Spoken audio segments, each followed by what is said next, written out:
کی ضرورت کیوں پیش آئی؟ اور جواب خود ہی دیا کہ اس کی وجہ نہ ہندوؤں کی تنگ نظری ہے نہ انگریز کی چال، یہ اسلام کا بنیادی تقاضا ہے۔ تو یہ اسلام کا بنیادی تقاضا تھا۔ یہ باقی محرکات جو وہ کہہ رہے ہیں، ہو سکتا ہے کہ غیروں نے اس کے متعلق یہی سمجھا ہو، لیکن اقبال نے وضاحت کی، قائد اعظم اس کو دہراتے چلے گئے، اور یہی ایک جذبہ محرکہ تھا، یہی تقاضا تھا، یہی اس مطالبے کی بنیاد تھی، یہی پس منظر تھا۔ اس کے علاوہ جو کچھ کہا جائے گا وہ نہ اقبال نے کہا، نہ قائد اعظم نے، نہ وہ اسلامی ہو سکتا ہے۔ تو اس مملکت کے اندر جب وہ ملوکیت جو تھی اس کا ٹھپا اترے گا تو کیا کیا چیزیں باقی نہیں رہیں گی؟ انسانوں کی حکومت باقی نہیں رہے گی، اس کی کوئی شکل بھی کیوں نہ ہو۔ نظام سرمایہ داری باقی نہیں رہے گا، اور مذہبی پیشوائیت باقی نہیں رہے گی۔ یہ تینوں چیزیں صدر اول کے اسلام میں نہیں تھیں، ان کا نام بھی کہیں نہیں ملتا۔ یہ ساری ملوکیت کے دور میں وضع ہوئیں، اور پھر ان کو اسلام کا پیراہن پہنایا گیا، اور اس قبا کو لیے ہوئے یہ 1000 سال میں ہمارے پاس متواتر چلا آ رہا تھا کہ اقبال نے آ کر یہ بات کہی کہ یہ ملوکیت ہی اسلام ہے، یہ صدر اول کا یا قرآن کا یا خدا کا اسلام نہیں ہے۔ یہ تھی وہ خصوصیت جس کی بنا پر مطالبہ پاکستان کا کیا گیا اور پاکستان کو حاصل کیا گیا۔ یہ ٹھیک ہے کہ اس سے بے شک اپنی مملکت میں مسلمانوں کی معاشرتی، معاشی، اقتصادی حالت جو ہے وہ بہتر ضرور ہو جاتی ہے، لیکن یہ مقصود بذات نہیں تھا۔ یہ تو اپنی مملکت کا ایک وہ یوں کہیے کہ وہ چنگیدا سودا جنہوں کہتے ہیں پنجابی بھی، یہ اس صورت میں ملی تھی، بنیاد اس کی بائی پروڈکٹ اس کو جو کہتے ہیں۔ شکریہ۔ یہ اصل میں یہ اسلام کا تقاضا ہے، جو اقبال نے جو کہا تھا نا سن 30 میں کہ اگر اسلام ہے اور اپنی مملکت نہیں ہے تو اسلام نہیں ہے، اور مملکت ہے تو اسلام اس کے اندر ہے تو مملکت اسلامی نہیں ہے۔ تو یہ تو اس تقاضے کی بنا پر مطالبہ کیا گیا تھا پاکستان کا۔ بے شک پاکستان کا تصور تو علامہ اقبال نے دیا، لیکن اسے حاصل کیا قائد اعظم نے، اور یہ بات بھی معلوم ہے کہ قائد اعظم ایک عمر نیشنلسٹ خیالات کے حامل رہے، اور جس وقت علامہ اقبال نے پاکستان کا تصور دیا تھا اس وقت وہ ہندوستان کے حالات سے مایوس انگلستان میں بیٹھے ہوئے تھے۔ تو ان کے خیالات میں یہ انقلاب کس طرح سے واقع ہوا؟ ہاں ڈاکٹر صاحب،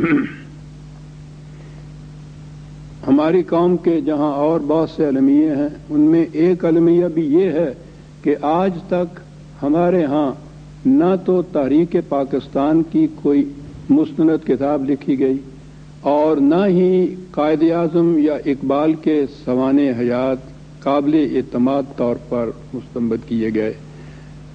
ان کی عدم موجودگی میں پھر مختلف اشخاص کے نام لیے جاتے ہیں، اور اس کے لیے کچھ تردید کا ذریعہ ہی نہیں ہوتا، جو جس کے جی میں آئے وہ کہہ دے۔ تو ہمیں اس سوال کے جواب کے لیے بہرحال قرائن اور شواہد پر ہی انحصار کرنا پڑتا ہے، یا کہیں سے کوئی ایسی چیز تائید میں مل جائے جسے تاریخی کہا جا سکے۔ اقبال کی عظمت اس میں بھی ہے کہ بہیں ہمہ بالغ نظری، وہ اپنے متعلق کسی غلط فہمی میں مبتلا نہیں تھا، وہ اپنی حدود استطاعت سے بخوبی واقف تھا۔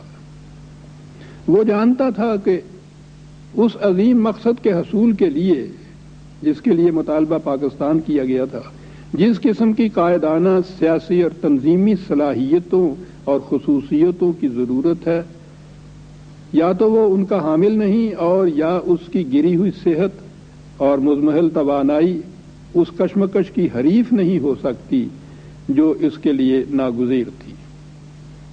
اس بنا پر اس کی نگاہ بصیرت ایک ایسی شخصیت کی تلاش میں نکلی جو اس فریضہ سے عہدہ برا ہونے کی سکت رکھتا ہو، اور اس مقام پر پہنچ کر انسان واقعی ورطہ حیرت میں گم ہو کر رہ جاتا ہے کہ اس کی نگاہ تجسس جا کر ٹکی تو کس شخصیت پر ٹکی؟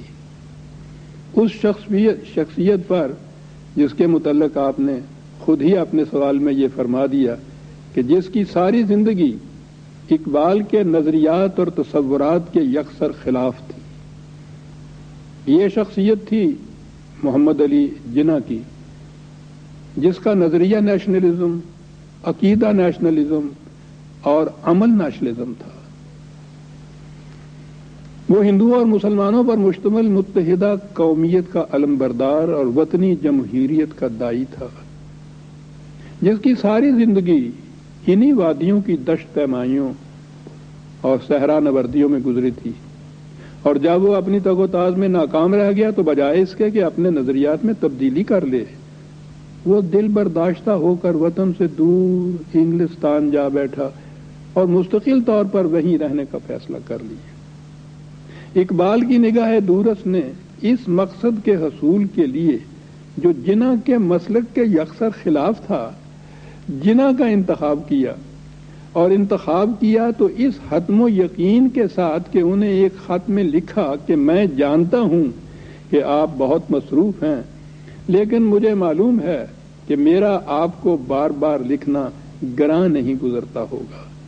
میرے اس تکرار و اصرار کی وجہ یہ ہے کہ میری نگاہوں میں اس وقت ہندوستان بھر میں آپ ہی وہ واحد مسلمان ہیں جس کے ساتھ ملت کو اپنی یہ امیدیں وابستہ کرنے کا حق ہے کہ آپ اس طوفان میں جو یہاں آنے والا ہے اس کشتی کو صحیح و سالم بامن و عافیت ساحل مراد تک لے جائیں گے.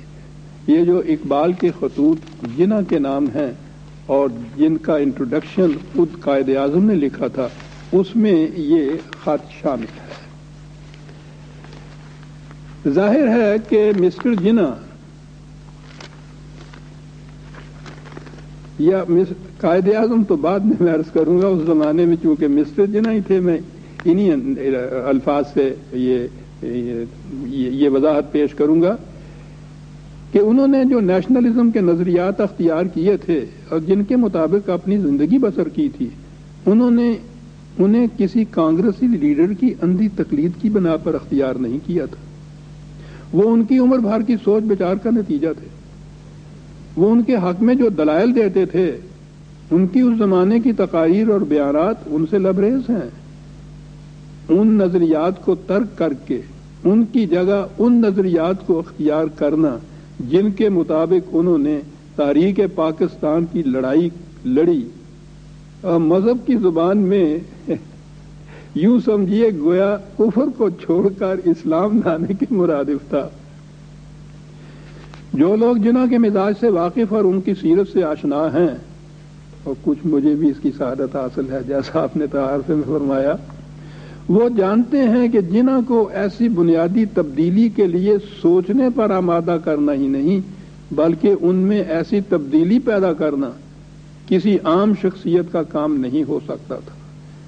ایسا انقلاب کوئی ایسی شخصیت ہی پیدا کر سکتی تھی جو علمی اور فکری سطح پر بھی جناح سے زیادہ قداور ہوتی اور جس کے خلوص اور دیانت پر جناح کو کامل اعتماد بھی ہوتا. آپ اس دور کی فضا پر گہری نگاہ ڈالیے، اقبال کے سوا کوئی شخصیت اس معیار پر پوری نہیں اترتی. اقبال ہی تھا جو جناح کے قلب و نگاہ میں اس قسم کی تبدیلی پیدا کرنے میں کامیاب ہو سکا. حسن اتفاق سے اس کی تائید میں ہمیں ایک شہادت بھی ملتی ہے، اور وہ بھی کسی مسلم لیگی یا پاکستانی کی نہیں بلکہ ایک غیر مسلم انگریز کی. آپ کو تو معلوم ہے کہ مسٹر ہیکٹر بولیتھا نے قائد اعظم کی سوانح عمری لکھی ہے جس کا نام ہی جناح ہے.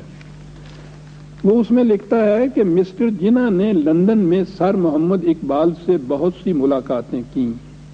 وہ بڑے اچھے دوست تھے. مسٹر جناح اگرچہ اپنے سابقہ سیاسی مسلک کے متعلق اب کسی غلط فہمی میں نہیں تھے، وہیں ہمہ وہ اقبال کے دلائل سے اتنی جلدی متفق نہیں ہوئے. اس میں قریب 10 سال کا عرصہ لگ گیا. میں سمجھتا ہوں یہاں غلط فہمی ہوئی ہے ایکٹر کو.